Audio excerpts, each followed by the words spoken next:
Hello दोस्तों, कैसे हैं आप सब। आज हम क्लास 10 साइंस का जो कि सेट 1 यानी कि 31/3/1 इस पेपर को सोल्व करने वाले हैं। यानी कि ये जो क्वेश्चन है आपके सीबीएसई जो 10th बोर्ड में आ चुके हैं, तो आप आंसर की इसकी मैच कर लीजिएगा। तो ये जो सेट 1 का जो पेपर है हमारा, देखिए यहाँ पे इम्पोर्टेंट क्वेश्चंस जो कि आपके आरबीएसई बोर्ड में भी आ सकते हैं। तो देखिए क्वेश्चन स्टार्ट करते हैं। तो देखिए सबसे पहला क्वेश्चन है, identify the product x obtain in the following chemical reaction. तो देखिए यहाँ पे जो केमिकल रिएक्शन दे रखी है, कैल्शियम कार्बोनेट को जब हीट देंगे तो वह दो प्रोडक्ट बनाता है। तो देखिए यहाँ पे CaCO3 को जब हीट करेंगे यानी कि इसको गर्म किया जाता है तो दो प्रोडक्ट बनते हैं। यहाँ पे एक तो बनता है कैल्शियम ऑक्साइड और दूसरा बनता है यहाँ पे कार्बन डाइऑक्साइड। तो यहाँ पे जो हमारा जो CaO है यही X है, तो यहाँ पे करेक्ट आंसर है क्विकलाइम।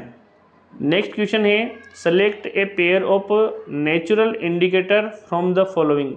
तो यहाँ पे नेचुरल इंडिकेटर बताना। तो देखिए लिटमस मेथिल ऑरेंज, तो यहाँ जो मेथिल ऑरेंज है ये नेचुरल नहीं है, आर्टिफिशियल है। जबकि तीसरे ऑप्शन में फिनोप्थेलिन और ये दोनों ही सिंथेटिक है और मेथिल ऑरेंज यहाँ पे भी सिंथेटिक। लेकिन जो टर्मरिक और लिटमस जो है ये जो दोनों हैं ये क्या है, नेचुरल है। तो जो ऑप्शन जो बी है वह यहाँ पे करेक्ट आंसर है ऑप्शन बी। और फर्स्ट का जो है ऑप्शन जो ए है वह करेक्ट आंसर था। तो यहाँ पे ए और बी दोनों के हो गए, वन का ए है और दूसरे का है बी। नेक्स्ट क्वेश्चन देखिए यहाँ पे, नेक्स्ट क्वेश्चन है, chemical compound used in the glass soap and paper industry. यानी ग्लास और सोप और पेपर इंडस्ट्रीज में किसका यूज किया जाता है। तो देखिए यहाँ पे वॉशिंग सोडे का यूज किया जाता है ग्लास और पेपर इंडस्ट्रीज में।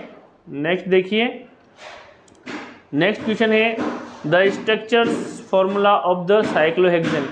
यहाँ पे साइक्लोहेक्सेन का स्ट्रक्चर फॉर्मूला पूछा गया है। तो देखिए हेक्सेन में सिंगल बॉन्ड होता है, तो यहाँ पे जो ऑप्शन जो बी है वह हमारा करेक्ट आंसर होगा इस क्वेश्चन का। तो देखिए साइक्लो जो हेक्सेन है उसमें सिंगल बॉन्ड होता है और साइक्लिक स्ट्रक्चर होती है। देखिए इसमें डबल बॉन्ड है, यहाँ पे भी ट्रिपल बॉन्ड है, यहाँ पे भी डबल बॉन्ड है। तो जो ऑप्शन जो बी है वही हमारा करेक्ट आंसर हुआ चौथे क्वेश्चन का। नेक्स्ट देखिए, नेक्स्ट क्वेश्चन है, एल्यूमिनियम ऑक्साइड प्लस हाइड्रोक्लोरिक अम्ल से एल्यूमिनियम क्लोराइड और जल का निर्माण होता है। तो इस रिएक्शन में जो एल्यूमिनियम ऑक्साइड है उसको उसका ए यानी कि एक लेना पड़ेगा और हाइड्रोक्लोरिक जो है उसके 6 अणु लेने पड़ेंगे। जबकि AlCl3 यहाँ पे 2 बनेंगे, क्योंकि यहाँ पे Al2 है तो 2 है, तो यहाँ पे 2 एल्यूमिनियम करने के लिए C की जगह 2 आएगा।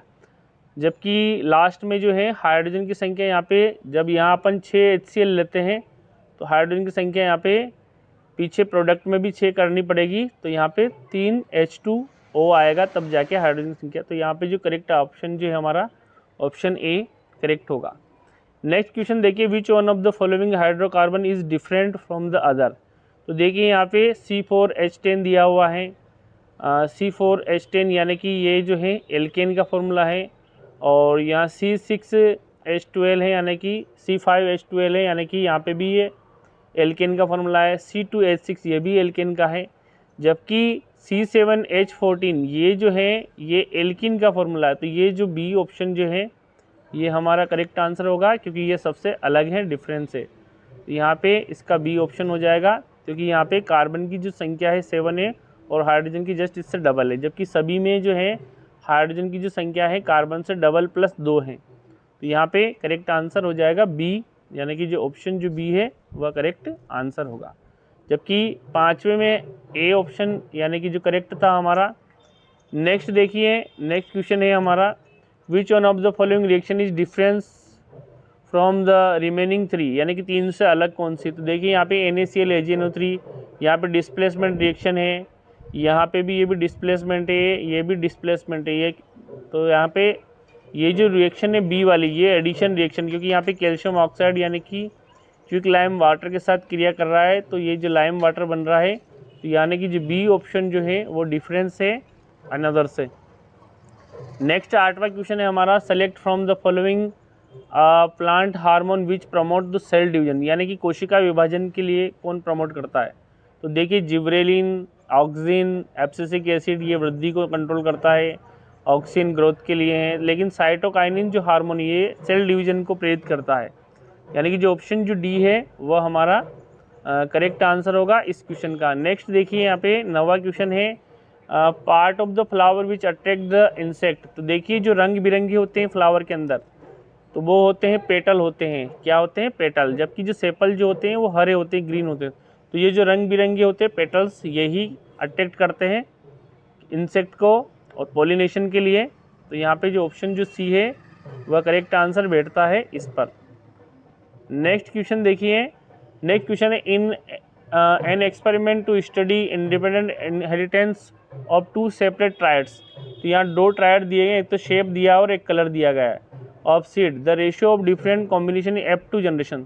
तो देखिए F2 जनरेशन का जो फिनोटाइप रेशियो जो आता है वो आता है 9:3:3:1, जबकि जीनोटाइप रेशियो आता है 12:24:12:1। तो यहाँ पे जबकि अगर हमें यहाँ पे अगर पूछा जाता कि मोनोहाइब्रिड क्रॉस में तो फिर 1:2:1 आता जीनोटाइप का, लेकिन हमें यहाँ पे 2 कॉन्ट्रास्टिंग कैरेक्टर दिए गए हैं। तो 2 ट्राइड्स के बीच में अगर हम क्रॉस कराते हैं तो F2 जनरेशन में 9:3:3:1 ही आएगा।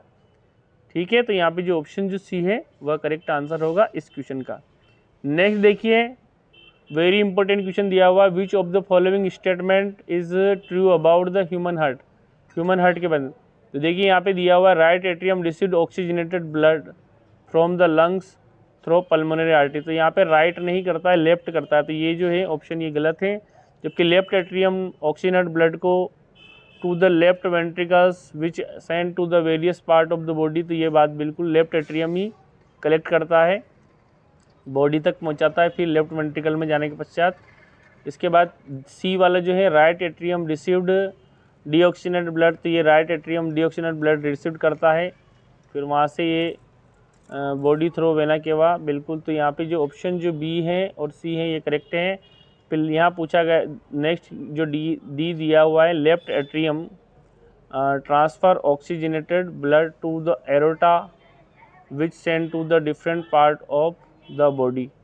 तो यहाँ पे लेफ्ट एट्रियम जो है डायरेक्ट ट्रांसफ़र नहीं करता है, यहाँ पे लेफ्ट एट्रियम फिर से लेफ्ट वेंट्रिकल को भेजता है। तो यहाँ पे ये भी गलत है। तो यहाँ पे जो बी ऑप्शन और सी ऑप्शन यहाँ पे करेक्ट बैठते हैं, यानी कि जो सी ऑप्शन है हमारा करेक्ट आंसर होगा इस क्वेश्चन का। नेक्स्ट देखिए यहाँ पे नेक्स्ट क्वेश्चन है ए क्रॉस बिटवीन 2 टाल पी, यानी कि 2 लंबे जो पी के बीच में क्रॉस कराए जाएं तो result in the offspring have been few dwarf plants. तो यानी किस में ड्वार्फ प्लांट्स होंगे, तो the gene combination of the parental कौन हो सकते हैं। तो देखिए यहाँ पे जब दोनों ही कैपिटल टी और स्मॉल टी होगा तो इनके बीच में जो क्रॉस कराया जाएगा, तो देखिए यहाँ पे जो क्रॉस होंगे उसके बाद गेमेट बनेंगे, एक बड़ा टी और एक छोटा टी, उधर भी कैपिटल टी और स्मॉल टी होगा, फिर यहाँ पे इसका क्रॉस होगा तो टी प्राप्त होगा, फिर इसका इससे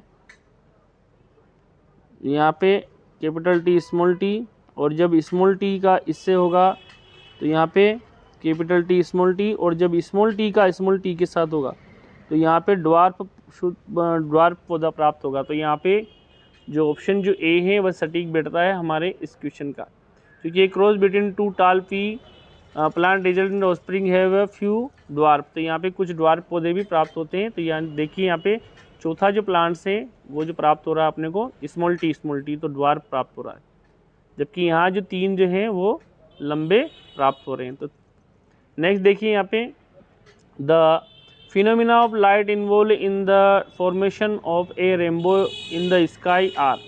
तो स्काई में जब रेनबो बनता है तो सिंपल सा क्वेश्चन है, पहले रिफ्रैक्शन होगा, फिर डिस्पर्सन ऑफ लाइट होगा, फिर टोटल इंटरनल रिफ्लेक्शन होगा। तो यहाँ पे जो ऑप्शन जो बी है वो करेक्ट आंसर बिल्कुल बी। नेक्स्ट क्वेश्चन देखिए in case of 4 wires of the same materials the resistance will be minimum in the diameters and the length of the wire represently r। तो यहाँ पे जो option A सटीक बैठ रहा है, लेकिन इस क्वेश्चन में डाउट है तो हो सकता है आपको इसमें बोनस भी मिल जाए, लेकिन जो ऑप्शन जो ए करके आए उनके सही होने के चांस ज़्यादा हैं। नेक्स्ट देखिए अ food chain will be more advantageous in the term of the energy if has, तो 2 ट्रैफिक लेवल्स की वो ज़्यादा एडवांटेज होगी, तो यहाँ पे भी ऑप्शन ए करेक्ट बैठता है। नेक्स्ट देखिए यहाँ पे आगे बढ़ते हैं हम। नेक्स्ट देखिए यहाँ पे 16वां क्वेश्चन है हमारा, 15 क्वेश्चन तक हमने कर ही लिया था। अब 16वां क्वेश्चन है, consider of the following statement is about ozone. Ozone के बारे में कौन कौन से स्टेटमेंट सही है। ओजोन इज पॉइजनस गैस, तो ये बात तो बिल्कुल सटीक है। इसके बाद ozone shield the earth surface from the infrared, तो रेडियस द सन, तो ये इंफ्रारेड को नहीं करती, अल्ट्रा वायलेट तरंगों को रोकती है, तो यहाँ पे बी ऑप्शन सही नहीं है। सी जो ऑप्शन है इसको भी देखिए, ozone is produced ultra radiation acting on the oxygen molecule, बिल्कुल, तो यहाँ पे ए और सी है। डी वाला भी पढ़ लेते हैं। At the lower level of the earth atmosphere ozone performs most essential function, तो यहाँ पे ये डी वाला करेक्ट नहीं बैठ रहा है, तो यहाँ पे जो है ए और सी हमारा करेक्ट आंसर है, क्योंकि ओजोन जो है पॉइजनस है बिल्कुल, और इसका जो फॉर्मूला है O3 होता है, और ये अल्ट्रावायलेट तरंगों को रोकती है, तो यहाँ पे ए और सी करेक्ट आंसर है। नेक्स्ट क्वेश्चन देखिए, ये असर्शन और रीजन वाले क्वेश्चन है, तो यहाँ पे असर्शन ए और आर इसका रीज़न दिया हुआ है। अगर दोनों सही है और जो आर उसका सही एक्सप्लेन कर रहा था, तो फिर ए ऑप्शन हमारा। अगर ए और आर दोनों ट्रू हैं लेकिन आर उसको व्याख्या नहीं करता है, तब जो बी करना है। ए सही है और आर गलत है, तब सी करना है, और ए गलत है बट आर इज ट्रू है, तब अपने को डी वाला ऑप्शन करना है।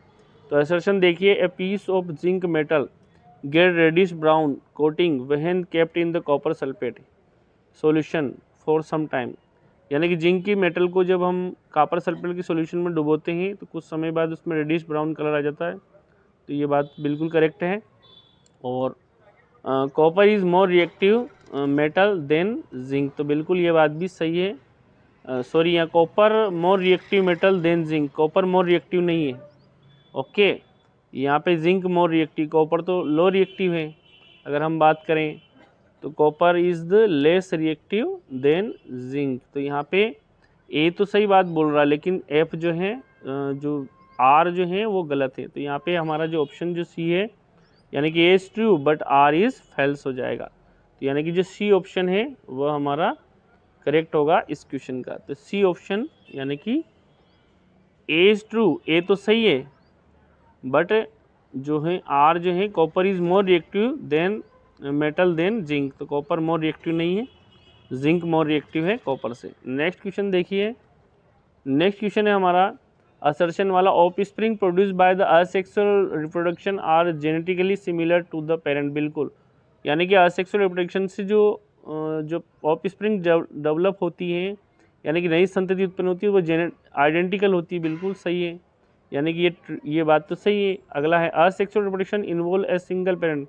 असेक्सुअल रिप्रोडक्शन में सिंगल ही इन्वॉल्व होता है, तो ये भी बात सही है, तो यानी कि ए और आर दोनों सही है, और यहाँ पे ए जो है आर जो है वो ए की व्याख्या करता है, तो यानी कि जो ऑप्शन जो ए है, देखिए इसमें यहाँ पे both A and R true, R is the correct explanation of A, तो यहाँ पे जो ए हमारा करेक्ट आंसर आ जाएगा इसमें, क्योंकि ए और आर दोनों सही है और ये जो आर है ये ए की सही व्याख्या कर रहा है। नेक्स्ट है, नेक्स्ट देखिए, red light signal are use to stop the vehicle on road, ये बात भी सही है, रेड लाइट का यूज़ किया जाता है।